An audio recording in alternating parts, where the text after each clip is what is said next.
Gracias una vez más por estar con nosotros. Esperamos que el tema de hoy pueda ser de gran interés y de gran impacto en tu vida. Bienvenidos a Oveja Cartesiana.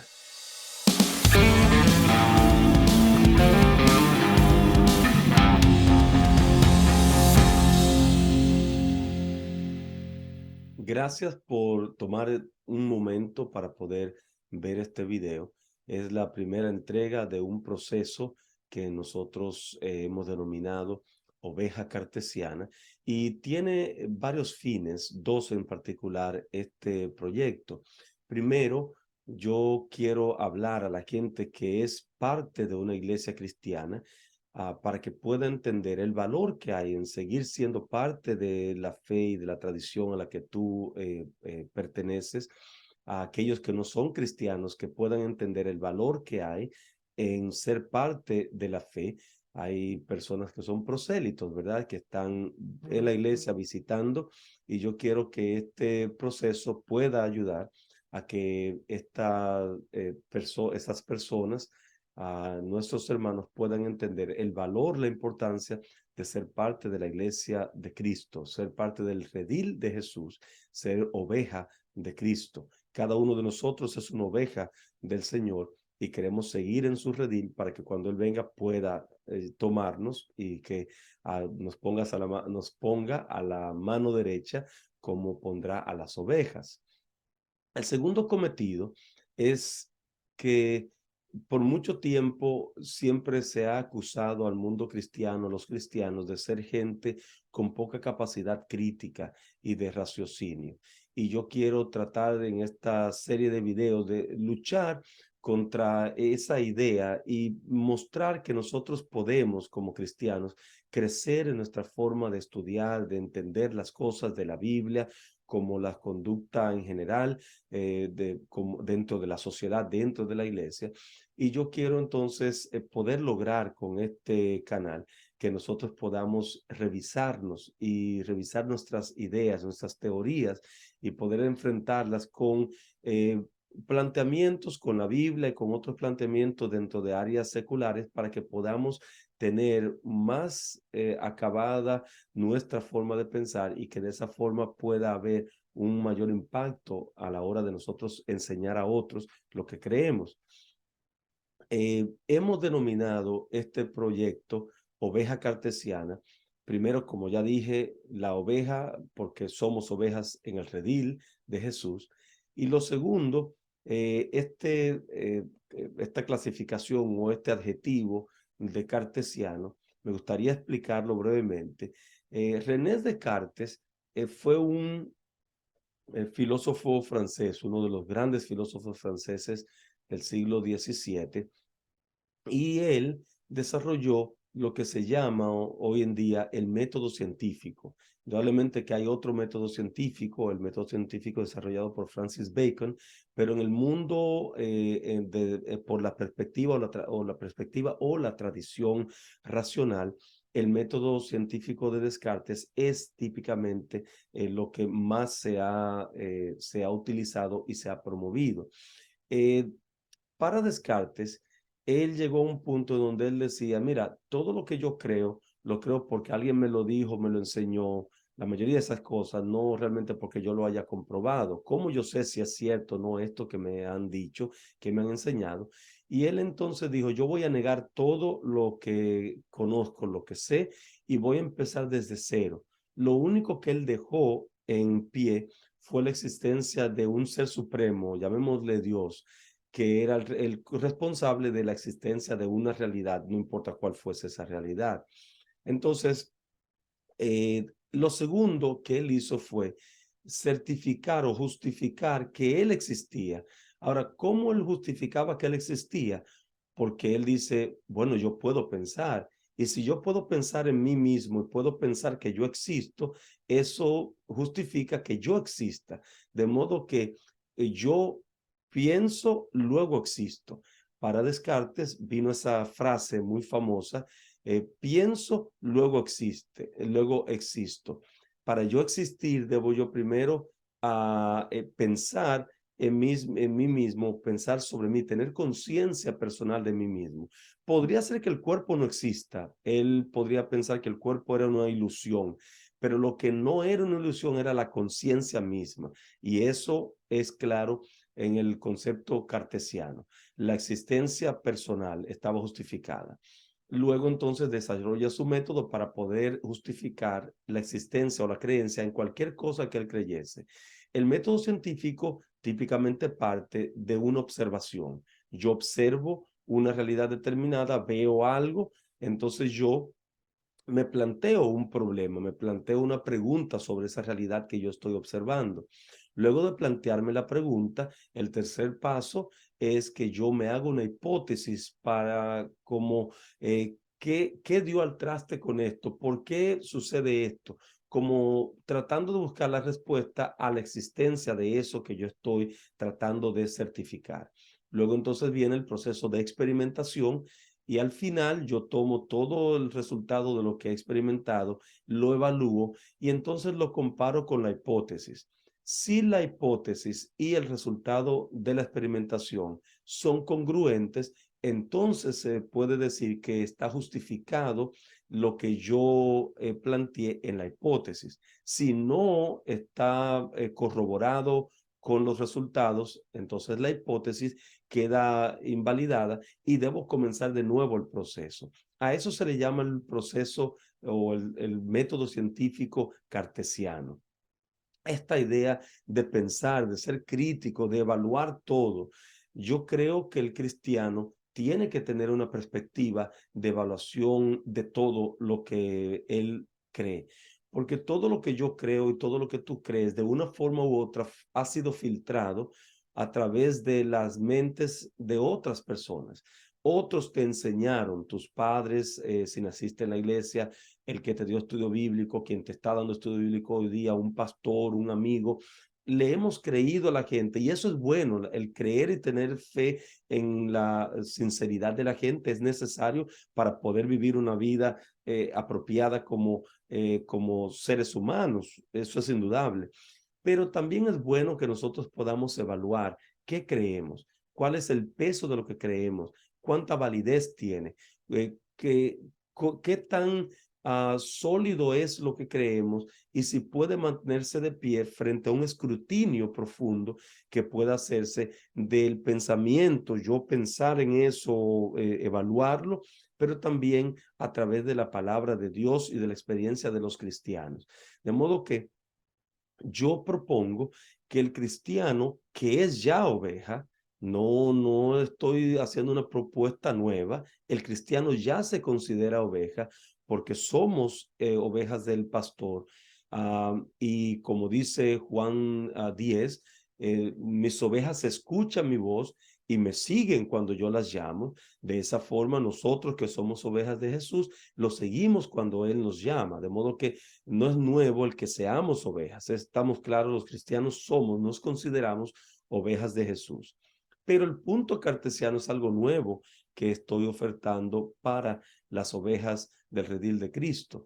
Es que seamos ovejas no simplemente torpes y ovejas que siguen a donde quiera que un pastor designado por Jesús le lleve. Porque a veces puede ser que el pastor que yo tenga y no digo esto en ninguna medida tratando de desmeritar nuestros pastores, porque la mayoría de nuestros pastores son hombres buenos, hombres dedicados a la obra de Dios y que lo entregan todo más allá de sus capacidades, pero siempre hay la posibilidad de que haya alguien dentro del redil haciendo la obra de pastor que realmente se considere como un asalariado. Jesús habla sobre eso en Juan 10. Las ovejas de él, cuando él las llama, vienen, pero cuando otro las llama, ellas no van. Pero es posible que dentro de la grey haya pastores designados que hayan pervertido su labor y se hayan convertido en asalariados, que no les importe las ovejas. Cuando vemos en el Antiguo Testamento, en Ezequiel 34, por ejemplo, lo mismo que en Jeremías 23, nos damos cuenta que hay pastores que maltrataron al pueblo de Israel, que lo guiaron por un camino erróneo, que se beneficiaron de las ovejas y que las ovejas muchas veces ciegamente siguieron a esos pastores.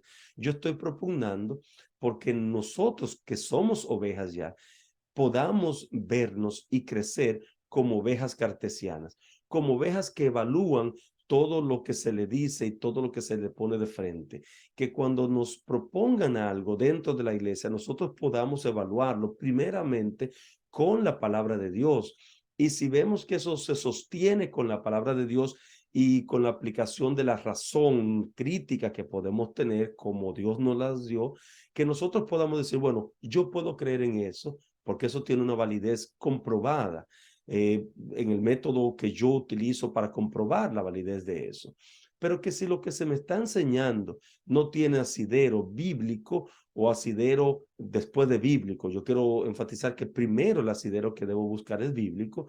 Si lo que se me enseña no tiene asidero bíblico, o aún aparentando tener asidero bíblico, no encaja con la razón, entonces yo necesito tener en claro que yo no puedo ser una oveja que simplemente sigue a ciegas a donde la lleva el pastor o el asalariado, sino que yo debo ver críticamente lo que se me enseña, lo que se me propone y poder trabajar para que lo que yo haga esté basado en un pensamiento crítico, en una idea clara que yo pueda sustentar y justificar ante otros. El apóstol Pedro ya lo dijo, que cada uno de nosotros tiene que estar listo en todo momento para poder dar razón de lo que ha creído. Si yo lo que he creído lo digo porque mi papá me lo enseñó cuando yo iba creciendo, tengo un problema, porque hay algunas de esas cosas que no son dificultades, porque son verdades que nosotros tenemos probadas. Es decir, que Cristo murió por nosotros en la cruz del Calvario, de eso yo no tengo duda alguna. Aun si yo no tengo prueba de eso, yo no tengo mucho problema en no revisar algunas de esas cosas. Pero hay otras cosas dentro de las doctrinas de mi iglesia o de tu iglesia, o puntos de vista que se plantean en un sermón, en un libro, que yo necesito leer y evaluar. ¿Cómo encaja esto con la Biblia? ¿Cómo encaja esto con la razón? Y yo si encuentro que no encaja, entonces que yo pueda decir, espérate, respóndeme esta pregunta, ¿por qué aquí, por qué allí? Y la persona que me enseñe, lo que sea que me esté enseñando, tiene que darme razón de por qué cree en lo que me está diciendo. Y yo necesito evaluar si esas razones tienen validez bíblica, validez lógica, usando mi razón. Para eso está creado este canal de Oveja Cartesiana. Yo quiero promover el valor de la membresía en una iglesia cristiana y promover también la capacidad cristiana de raciocinio, la capacidad de evaluación del pensamiento que cada uno de nosotros debe tener. Y hay momentos en que algunas personas se van a molestar quizás por alguna evaluación que tú o yo hagamos, pero la labor mía dentro de la iglesia no es simplemente acomodarme y hacer sentir bien a todo el mundo. A veces hay posiciones que son bíblicamente sustentadas, que alguien no las acepta, pero yo tengo que enseñar la palabra de Dios y la verdad, y yo no voy a dejar de enseñarla porque a alguien no le acomode eso que yo estoy planteando y que veo que tiene base y solidez bíblica. En este punto me gustaría entonces sugerir algo de gran importancia para cada uno de nosotros. Son unas recomendaciones que yo en mi vida las practico y que creo que son importantes y de valor para ti también poder practicarlas. Lo primero es, tú eres miembro de una iglesia cristiana determinada, sea evangélico, pentecostal. Yo en particular soy adventista del séptimo día, pero en mi iglesia nosotros tenemos una serie de doctrinas como las tienes tú también en tu iglesia. Cuando yo me bauticé en la iglesia adventista, yo hice el voto de que creí en estas doctrinas y que yo las iba a defender y que iba a mantenerlas en alto. Lo mismo hiciste tú cuando entraste a la iglesia en la que te encuentras. Todo eso está bien. Sin embargo, a veces yo encuentro personas que están en desacuerdo con un punto doctrinal de una iglesia determinada. Suponte que yo sea evangélico, pentecostal, y que yo de repente, 3 años después de ser evangélico, alguien me dijo algo, yo como que ya estoy cambiando mi idea sobre algunas cosas que se hacen en mi iglesia que tienen una base doctrinal que la iglesia cree. Yo entonces veo que hay personas que empiezan a hablar en contra de las doctrinas de la iglesia en el pleno o en la reunión de la iglesia a la que pertenece. Y yo creo que tenemos que ser muy cuidadosos aquí. Si yo soy de una iglesia que cree X y de repente 2 o 3 años después yo empiezo ya a no creer mucho en X, yo tengo tres opciones. La primera, yo puedo decir, ya no creo más en X, por lo tanto, como X es parte doctrinal de esta iglesia, ya yo no quepo en ella, de modo que entonces lo mejor que yo hago es me retiro de esta congregación, de esta denominación que cree en X y busco una iglesia que no crea en X y que crea en todo lo demás que yo creo, pero no cree en X. Y yo me muevo a esa iglesia y tengo todo mi derecho de hacer eso.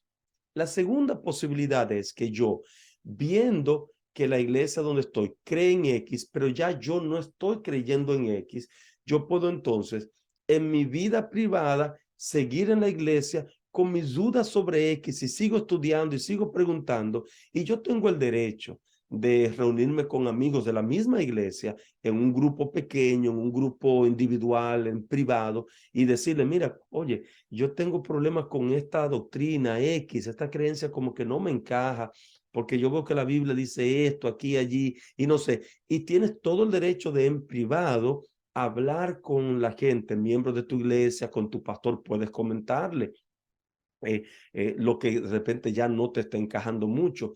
Ese es tu derecho. Esa es la segunda posibilidad.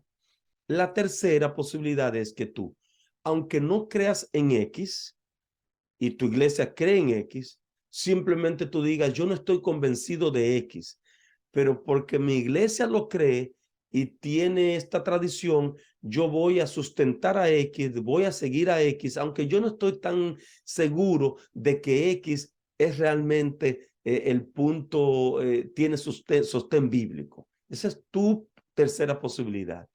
Pero nunca, querido hermano, debería ser una posibilidad de que tú, dentro de una iglesia determinada, no importa cuál sea la denominación, tú hables en contra de las creencias de esa iglesia en el pleno, en un sermón, en un estudio abierto a toda la congregación, porque eso no es algo ético, porque yo necesito entender que mi posición es mi posición y si no encaja con la posición de la mayoría, o yo me la trago y me quedo tranquilo y sigo estudiando y mantengo mi coinonía, mi unión y comunidad con mi iglesia, o entonces yo decido moverme a otro lugar que crea más parecido a lo que yo creo y que no tenga esa creencia que no me acomoda ya en la iglesia donde estoy.